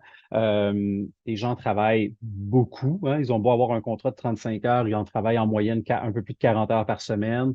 Les gens font beaucoup de temps supplémentaire. Il y a encore dans notre secteur, vous savez, toujours une relation de force et de pouvoir entre le donateur et celui qui a les moyens, donc qui sait qu'il y a une certaine influence, un certain levier. Malheureusement, où il y a du pouvoir, il y a de l'hommerie, je vais vous dire. Donc, on voit encore qu'il y a des situations d'inconduite, de harcèlement psychologique et sexuel. Donc, à peu près un professionnel sur deux au cours de sa carrière va soit l'expérimenter directement ou en être témoin, ce qui est un chiffre qui, je vous dirais, est très inquiétant. Et c'est pas rassurant de savoir qu'il n'est pas propre au Québec. C'est le même chiffre ailleurs au Canada, puis même pire dans d'autres régions. mais on ne doit pas se réconforter d'être dans une moyenne nationale. Tant qu'à moi, je pense qu'au Québec, on est rendu plus loin que ça comme société. On est rendu à nommer ce qui devrait être nommé. Et je pense qu'on a encore un bon travail à faire de ce côté-là. Un travail qui vient de l'ensemble des organisations. Puis je pense qu'un travail qui appartient beaucoup aux hommes de nommer ce qui ne devrait pas arriver et de prendre la parole et d'être un bon allié auprès des femmes. Donc, il y a beaucoup de belles choses en philanthropie. C'est un secteur extraordinaire. Mais comme tout le monde, on fait face encore à des défis de croissance, des défis de maturité. Et puis ça, ben, ça nous interpelle, puis ça fait en sorte qu'on ne doit absolument pas baisser la garde parce que oui, tout n'est pas pleinement rose, même si c'est pour moi certainement le plus beau des secteurs. Ben, j'aurais une dernière question parce que ce que tu as dit tout à l'heure, ça m'intrigue un peu. Tu disais il y a des fois du monde du secteur privé qui migrerait vers ce secteur-là. Est-ce que tu aurais un exemple? Pourquoi est-ce qu'on déciderait, en étant dans un secteur, d'aller dans le secteur philanthropique? Ouais. Il y a eu tout le concept là, qu'on a entendu parler qui s'appelle la grande démission. Donc, des gens qui quittaient leur emploi parce qu'ils cherchaient un peu plus de sens dans leur vie. C'est parfait, le secteur philanthropique est une réponse à cette quête de sens-là parce qu'au quotidien, on est des créateurs de sens. Donc il y a tout ça qui résonne beaucoup auprès des gens du secteur privé. Moi-même, j'étais dans l'industrie bancaire avant de me joindre en philanthropie. Et mon chemin n'est pas nécessairement un chemin qui est à suivre pour tout le monde, mais à un moment donné, il est arrivé cette réflexion-là de, ben, ce que je fais, c'est intéressant, c'est lucratif, ça paye bien mes comptes, mais est-ce que je pourrais aller donner un coup de main supplémentaire ou que mon quotidien serve à quelque chose d'autre que de créer de l'avoir pour des actionnaires, par exemple. Et c'est cette réflexion-là qui s'est engagée et qui s'engage dans beaucoup de personnes, là, clairement. Comme je disais, il y a un grand intérêt. Puis d'ailleurs, on a mis en place un guide qui est un guide de transition de carrière vers le secteur philanthropique pour les gens issus du secteur privé parce qu'on voyait qu'il y avait beaucoup de questions. Ben, les gens, des fois, se posent des questions, oui, sur la rémunération, c'est quoi la notion de performance, comment mes compétences du secteur privé peuvent être bien reconnues dans le secteur des organismes de bienfaisance, comment bien se former, parce que souvent, on va avoir des gens qui ont travaillé dans le domaine de la vente puis qui vont venir en secteur philanthropique. Ça fait beaucoup de sens parce qu'en philanthropie, on vend une mission, on vend un projet de société, un projet d'une communauté. Il y a des aptitudes qui sont certainement transférables. Mais évidemment, je vais vous dire, en vente un aspirateur, puis de s'asseoir avec quelqu'un, puis de lui dire de faire un don sur son testament pour soutenir une organisation, il y a des compétences qui sont certainement transférables, mais il y a un discours qui est bien différent. Donc oui, ça intéresse les gens d'aller chercher du sens. Il faut juste être bien réaliste par rapport aux différences qu'il y a dans les deux industries, je veux dire, le secteur privé, le secteur de la vente, par exemple, et de voir comment on peut transférer tout ça, autant au bénéfice des organismes, parce que nous aussi, on est en pénurie de main-d'œuvre comme un peu tout le monde, autant au bénéfice des gens qui ont le goût de faire ce changement-là, qu'ils le fassent en pleine et bonne conscience. Est-ce que vous êtes sur le terrain, ou est-ce qu'on a accès à vous, entre guillemets, pour justement avoir plus d'informations, les gens qui souhaitent faire une transition, qui sont déjà dans le secteur, mais qui voudraient, est-ce qu'on a besoin d'être membre? Comment ça fonctionne si on veut vous contacter pour en savoir plus? Ben alors, il y a différents canaux pour les gens qui sont intéressés à en savoir plus sur la philanthropie, qui veulent peut-être faire un saut en philanthropie. Comme je dis, les gens, évidemment, peuvent nous contacter, là, moi-même aussi directement chez BNP Performance Philanthropique. Comme je dis, on a mis un outil en place qui est disponible et qui est facilement trouvable sur notre site web, nos médias sociaux, ou qui me fera plaisir de transmettre pour la transition de carrière. Même chose pour le guide de rémunération. Sinon, dans le secteur associatif, il existe l'Association des professionnels en philanthropie. On en a une section qui couvre tout le Québec, que j'ai le plaisir de présider en ce moment. Donc, cette association-là permet d'avoir des opportunités de formation, de développement professionnel, mais également des opportunités de mentorat. Et ça, si on arrive dans un nouveau secteur, le mentorat, je vous dirais, c'est le meilleur retour sur investissement parce que le mentorat, ça ne coûte rien et ça permet rapidement d'aller chercher des réponses, des pistes de réflexion qui vont être hyper intéressantes. Donc on peut le prendre sur deux fronts, une base qui est plus, je dirais, qui est très pratico-pratique, puis une base qui va être plus sur le long terme via l'association. D'accord. Pour terminer, si je fais un reflet il y a énormément en Gaspésie d'organismes qui œuvrent pour le bien-être justement de la communauté et l'amélioration justement des conditions humaines. Est-ce que ça veut dire que dans tous ces organismes, parce qu'il y en a beaucoup qui font des activités pour aller chercher des dons, est-ce que ces gens-là sont par défaut, sont le portrait de tout ce qu'on vient de parler ce matin? Tout à fait. Les gens de la communauté qui sont là, qui se réveillent chaque jour, qui doivent aller chercher du financement, que ce soit du financement public, privé, que ça fasse partie du financement qu'on va chercher en communauté, ce sont eux, ces acteurs et ces actrices de changement-là, qui font ce qu'on appelle de la philanthropie, mais ce qu'ils font surtout, c'est d'améliorer les conditions, de réduire les iniquités, de donner un peu d'espoir. Et c'est ces gens-là, évidemment, qu'on vise directement par tous nos travaux, mais qu'on vise aussi à saluer. Il faut savoir que le 15 novembre, ça va être la Journée nationale de la philanthropie. Cette journée-là, ben, c'est un bon moment aussi pour remercier tout le monde qui fait partie de ce grand écosystème-là, du donateur, du bénévole, jusqu'aux personnes qui font la collecte de fonds ou qui travaillent directement dans les organismes en aide directe aux citoyennes et citoyens. Tous ces gens-là font la différence, puis je pense qu'ils méritent d'être salués au moins une journée par année, sinon 365. Vous écoutez votre reflet d'ici. Revoyez tous nos reportages sur notre site Internet.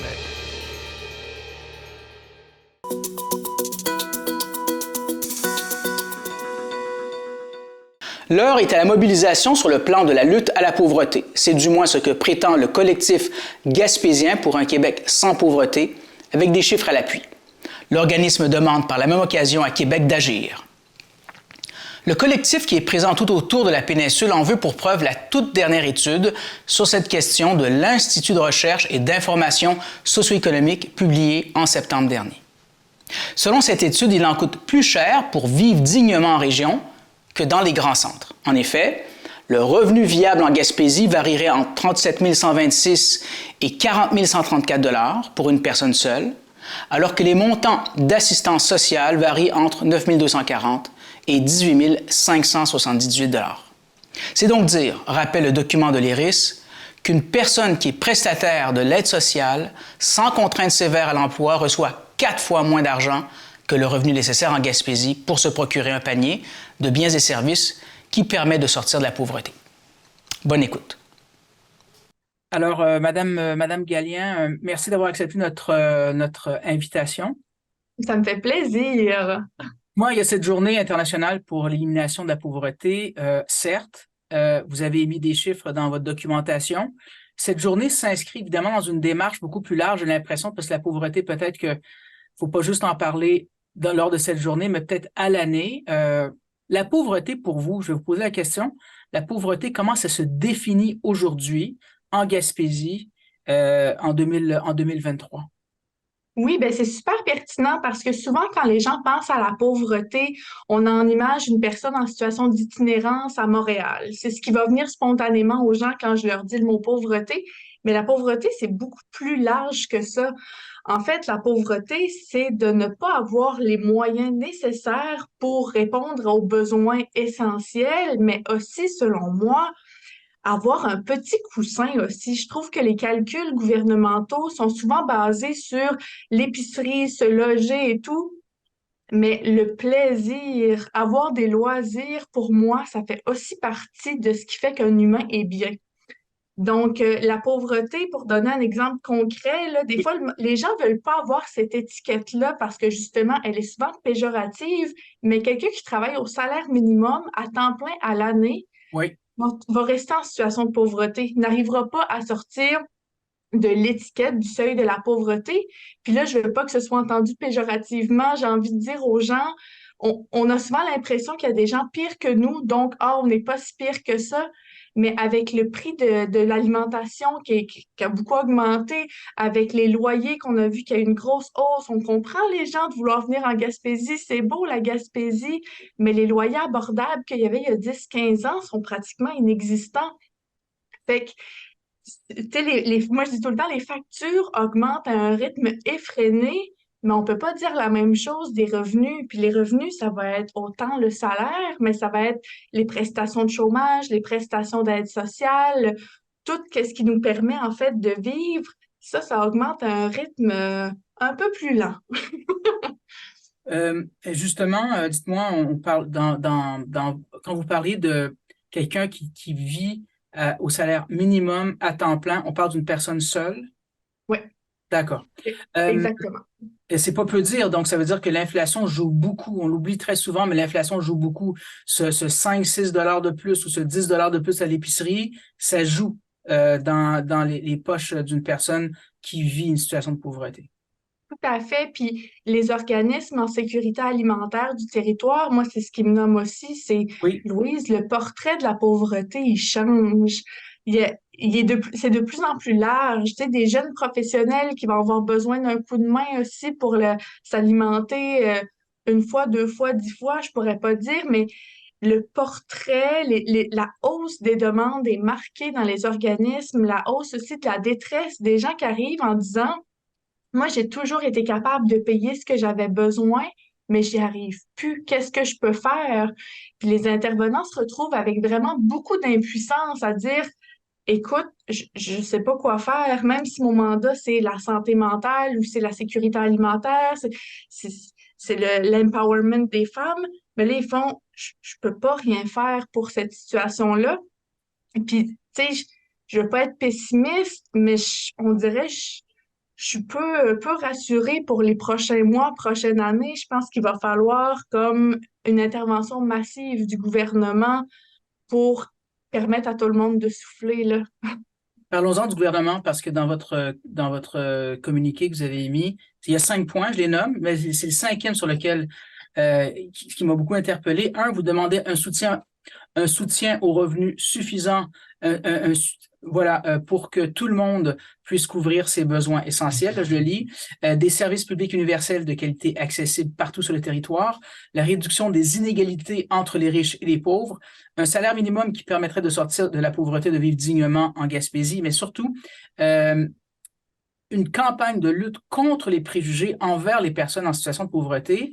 C'est pas peu, ça, une campagne de lutte contre les préjugés. Les préjugés existent encore à tel point qu'on demande une campagne de lutte contre ça. J'aimerais vous entendre, si vous permettez.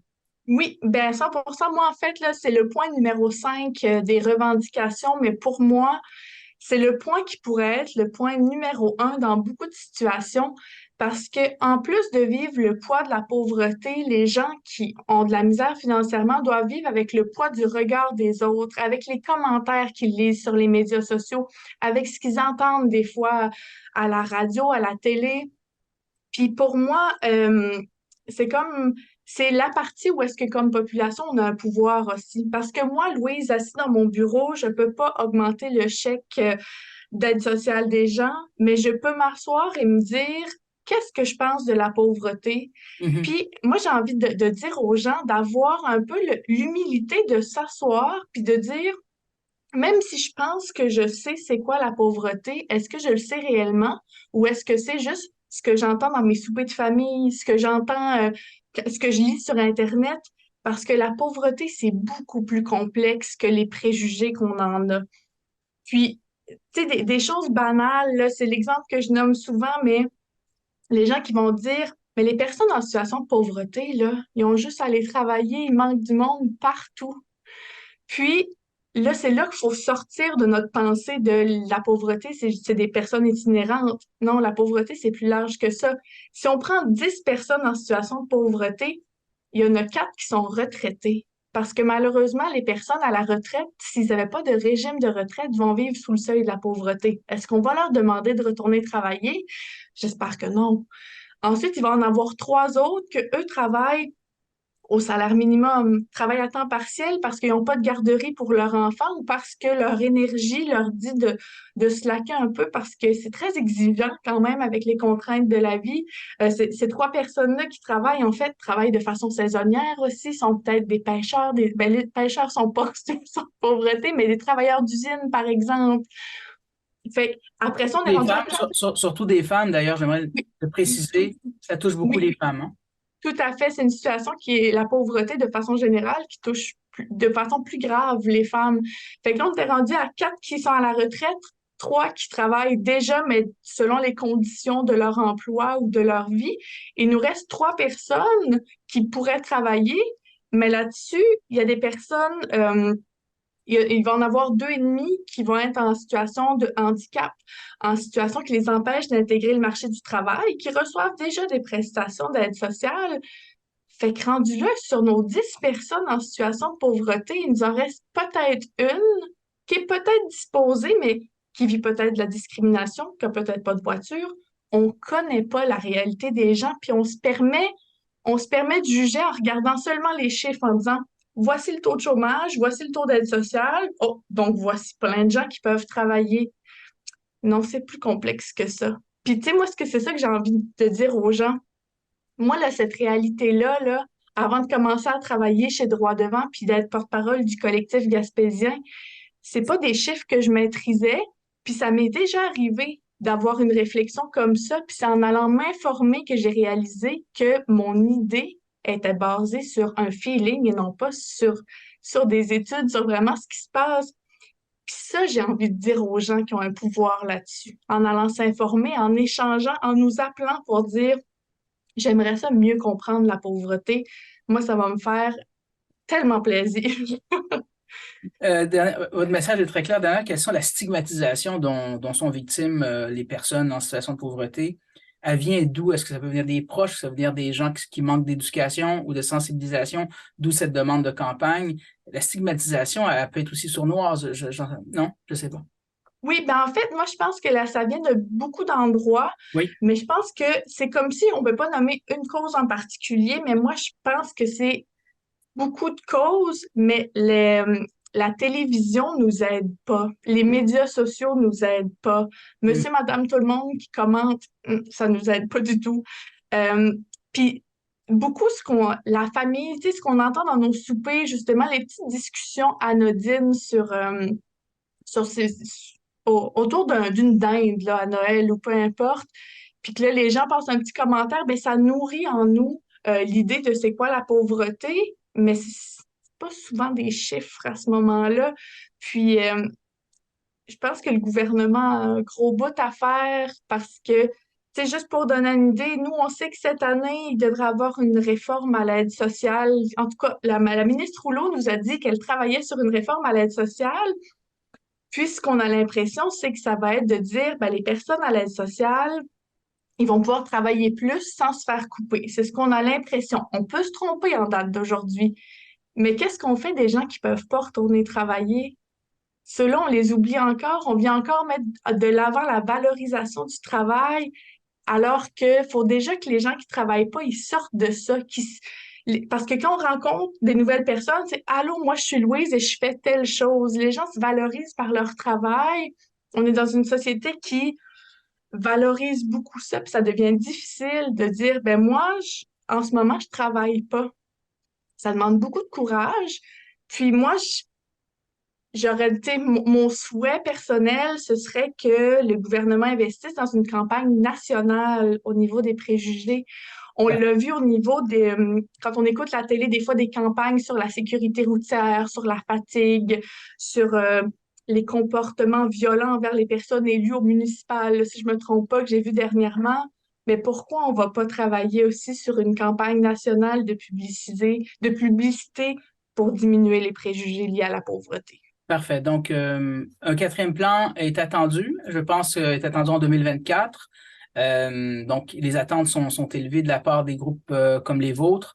Donc, on vous souhaite bonne chance. Peut-être un dernier message au gouvernement du Québec, puisque vous relevez surtout de Québec. D'être plus attentif, d'être plus à l'écoute, évidemment, d'être plus sensible à ce que finalement, il faut être entendu par Québec parce que c'est quand même, ça commence par là, l'appui gouvernemental, vous l'avez dit, est important. Donc, on s'attend à un plan rigoureux et qui réponde aux attentes du terrain, n'est-ce pas? Oui, tout à fait. C'est ça nos souhaits parce qu'au final, la pauvreté nous coûte plus cher à cause de toutes les conséquences liées à la pauvreté que investir pour éliminer la pauvreté. Fait que pour moi, ce serait un investissement qui en vaudrait la peine de la part du gouvernement. Madame Gallien, merci beaucoup pour cet entretien. C'est très gentil. Ça me fait plaisir.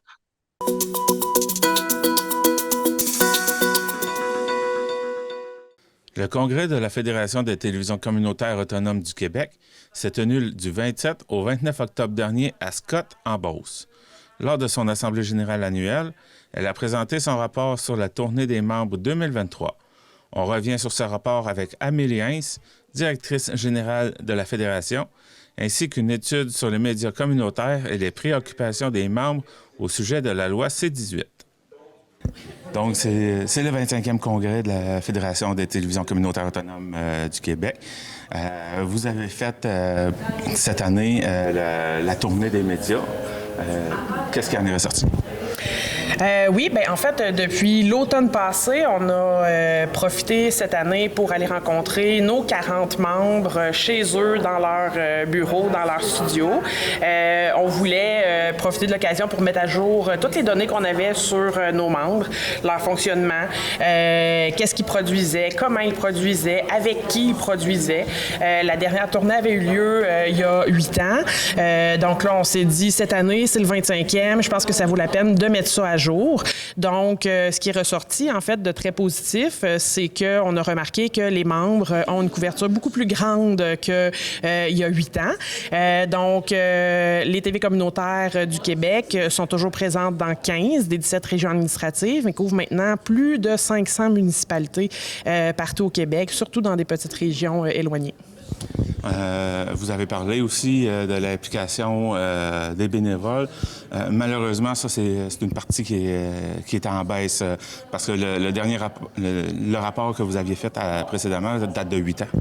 Oui, exactement. On a pu constater, en fait, qu'il y avait une baisse du bénévolat au sein des TV communautaires. Puis je pense que c'est une baisse généralisée dans les organismes en général. C'est de plus en plus difficile de recruter des bénévoles. Les gens travaillent énormément à l'extérieur. Il y a une pénurie de main-d'œuvre, puis tout ça est lié. Puis évidemment, avec la pandémie qu'il y a eu il y a 3 ans, ça a le fait qu'il y a beaucoup de gens qui ont cessé de s'impliquer, puis ces gens-là ne sont pas nécessairement revenus dans les organismes. Donc, il y a eu une baisse de ce côté-là. Pendant l'Assemblée générale annuelle, il a été question d'une étude de médias communautaires. C'est dans le but de voir s'il est possible de faire un partenariat avec les autres médias communautaires. Bien, en fait, ce qu'on a fait, c'était un projet qui s'est étalé sur 2 ans et demi. On a commencé par faire une étude sur l'état des médias communautaires. Puis après ça, l'objectif, c'était de développer l'auditoire, de voir comment on pouvait le faire. Donc, on a fini par offrir une série de formations. Puis là, maintenant, on voulait développer avec l'agence La Cogency une stratégie numérique qui serait applicable dans tous les médias, donc les télévisions, les radios et les journaux communautaires. Ils ont utilisé, eux, pour développer le guide qui va être disponible bientôt pour nos membres.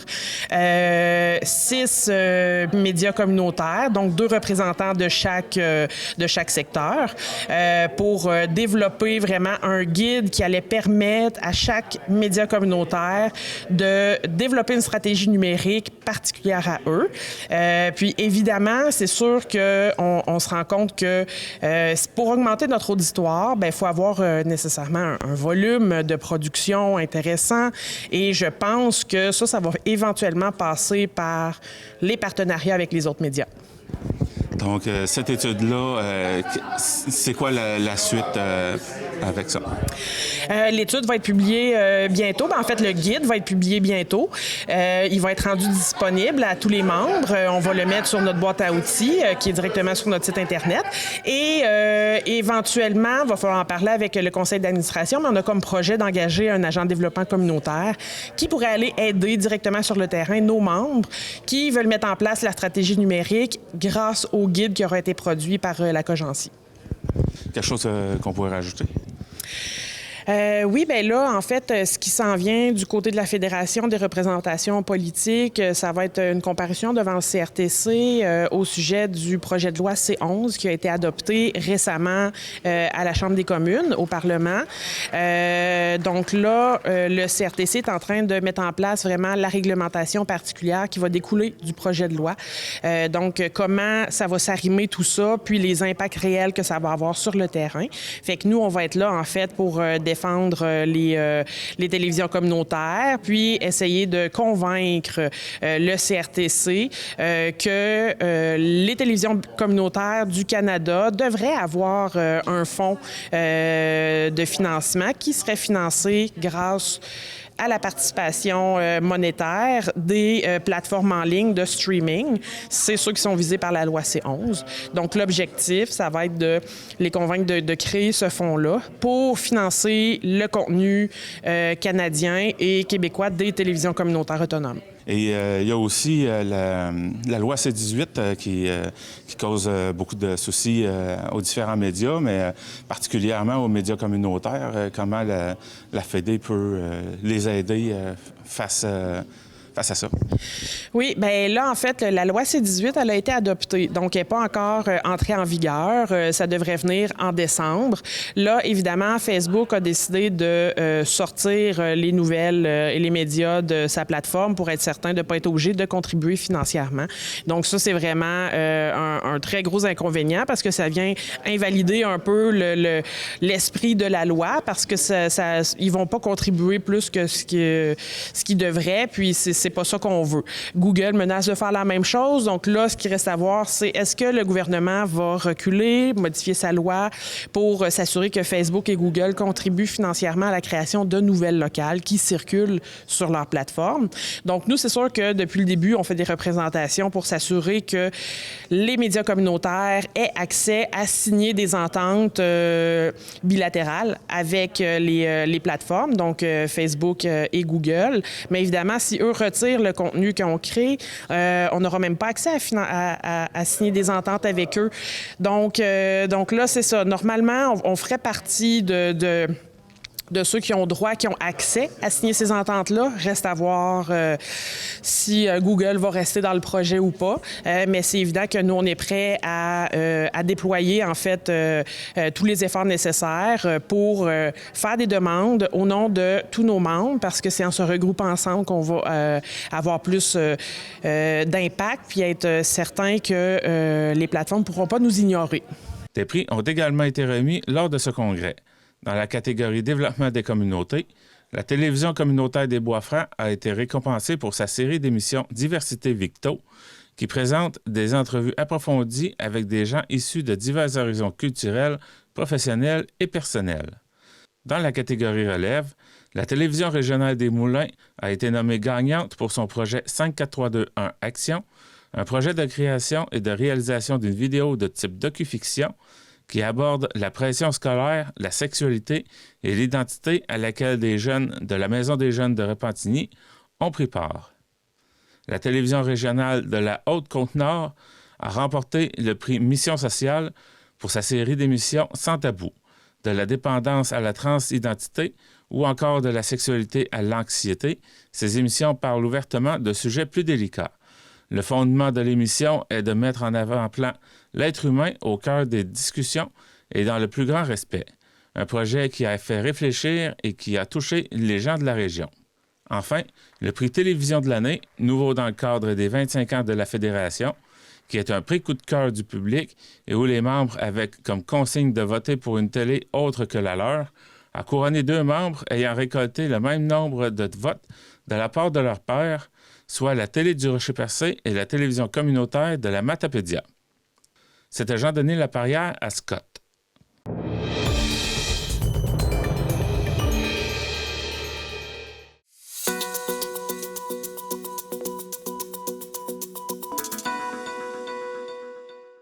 Le chantier naval Forillon construira le premier bateau hybride de la garde côtière, selon ma Gaspésie. Le chantier naval Forillon a été sélectionné par le gouvernement canadien pour construire un navire semi-hauturier de recherche halieutique hybride diesel électrique pour la garde côtière canadienne pour un montant de 55,5 millions de dollars. L'annonce a été effectuée par Diane Leboutillier, députée ministre de la Gaspésie, les îles de la Madeleine. Ce navire, conçu pour réduire la consommation de combustibles fossiles, disposera d'un système de propulsion hybride. Il émettra nettement moins de gaz à effet de serre et pourra fonctionner sur batterie pendant 30 à 60 minutes par jour. Jean-David Samuel, PDG du chantier, anticipe une livraison pour l'automne 2026. Ce projet s'inscrit dans une série de contrats significatifs pour le chantier naval. En effet, en 2015, un contrat de 6 navires pour une valeur de 45 millions de dollars avait été accordé, suivi d'une option pour 4 autres navires en 2018 pour 30 millions de plus. Le bateau sera spécialisé dans la recherche en sciences océanographiques et halieutiques, cruciales pour la gestion durable des pêches et des écosystèmes, notamment dans le contexte du changement climatique. Il pourra accueillir 11 membres d'équipage et sera équipé de laboratoires de pointe.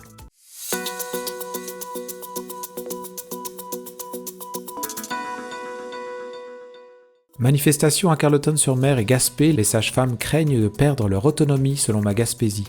Des femmes de la côte de Gaspé et de la baie des Chaleurs ont manifesté pour contester le projet de loi 15 concernant la réforme de la santé qui influencerait la pratique des sages-femmes. Ce projet envisage de placer les sages-femmes sous la supervision du Conseil des médecins, dentistes et pharmaciens, alors qu'elles ont actuellement leur propre association, l'Ordre des sages-femmes du Québec. Ces modifications sont perçues comme une menace à leur autonomie professionnelle. Caroline Hamelin, des Accès Sages-Femmes Baie des Chaleurs, a mentionné les efforts déployés pour établir les services des sages-femmes en Gaspésie, craignant que ce projet de loi rigidifie la structure et réduise l'innovation en région. Nastasia Williams de Accès Sages-Femmes Côte de Gaspé a souligné l'importance de préserver l'autonomie des sages-femmes tout en prônant la collaboration interprofessionnelle. Le projet de loi 15 est considéré comme un pas en arrière et une dévalorisation du rôle unique des sages-femmes. Bien que le CIS de la Gaspésie n'ait pas exprimé d'inquiétude immédiate, les manifestantes, dont beaucoup ont accouché avec l'aide d'une sage-femme, souhaitent faire entendre leurs préoccupations.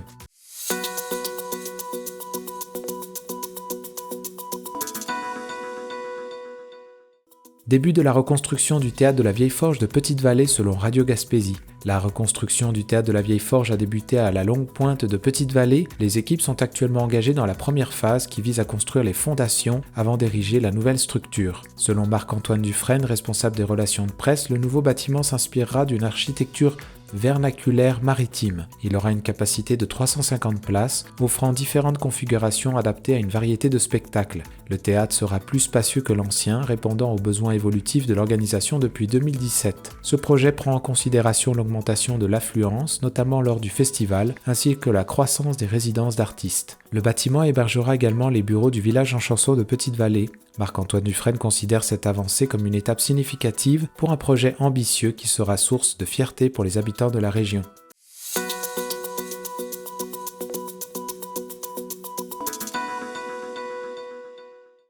Les maires de Carleton-sur-Mer et Gaspé en mission économique en Europe, selon ma Gaspésie. Les maires de Gaspé et de Carleton-sur-Mer, Daniel Côté et Mathieu Lapointe, se sont rendus en France pour participer à une mission axée sur l'innovation municipale organisée par l'Union des municipalités du Québec. Ils assisteront d'abord aux assises sur la coopération décentralisée franco-québécoise à La Rochelle. L'objectif est de partager des expériences et expertises avec des villes et entreprises françaises. Ce sommet a été conceptualisé lors de la présidence de l'UMQ par M. Côté, en collaboration avec son homologue français Muriel Fabre. Les thèmes abordés englobent l'attractivité des territoires, la mobilité, le développement durable, la culture et l'innovation sociale. Ensuite, les élus participeront au sommet sur l'innovation en ville médiane à Never, un événement annuel organisé par les villes de Shawinigan et Never. M. Daniel Côté voit ces rencontres comme une opportunité d'apprendre sur l'innovation dans divers domaines. Il a cité l'exemple de la recharge de plage comme solution contre l'érosion des berges. La mission inclut 80 représentants québécois.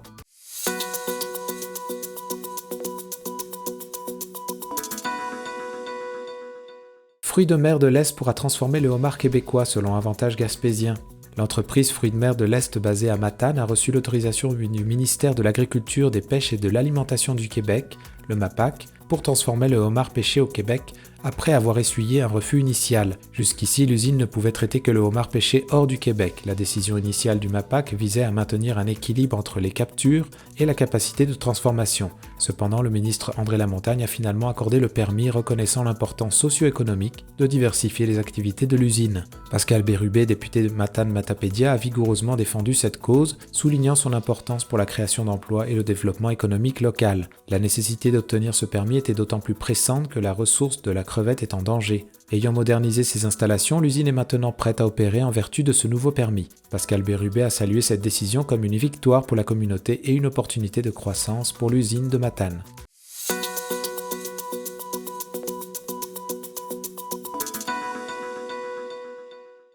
Manifestation contre la fusion des comtés en Gaspésie selon Radio Gaspésie. Avant les audiences de la commission de la représentation électorale à l'hôtel Baker, une trentaine de personnes ont manifesté leur opposition à la fusion proposée des comtés de Gaspé et de Bonaventure. Les manifestants exprimaient leurs inquiétudes quant à la perte potentielle d'un représentant à l'Assemblée nationale. Ils estiment que la circonscription résultante serait trop vaste pour qu'un seul député puisse efficacement représenter et servir tous ses électeurs. Ils préconisent le maintien du statu quo, voire une modification de la loi électorale pour accorder une exemption permanente à ces deux comtés. Certains ont également adressé des commentaires directs au directeur général des élections. La commission continuera ses audiences jusqu'au 15 novembre, après quoi elle présentera un deuxième rapport. Ce rapport sera ensuite débattu à l'Assemblée nationale pour approbation.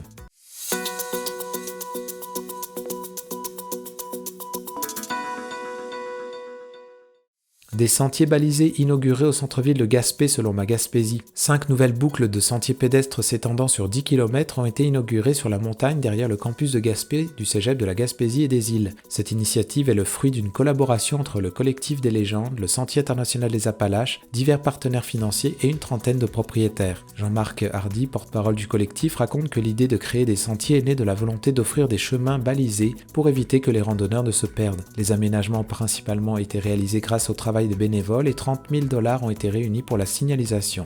Le collectif envisage une expansion future, notamment en connectant les sentiers aux sites touristiques principaux et en ajoutant des points d'intérêt. Par ailleurs, le Sentier international des Appalaches, s'étirant sur 650 km, a connu des défis cette année, notamment à cause des intempéries, entraînant des coûts d'entretien significatifs. L'entretien normal de ce sentier nécessite un investissement annuel de 150 000 $. Vous écoutez votre reflet d'ici. Revoyez tous nos reportages sur notre site Internet.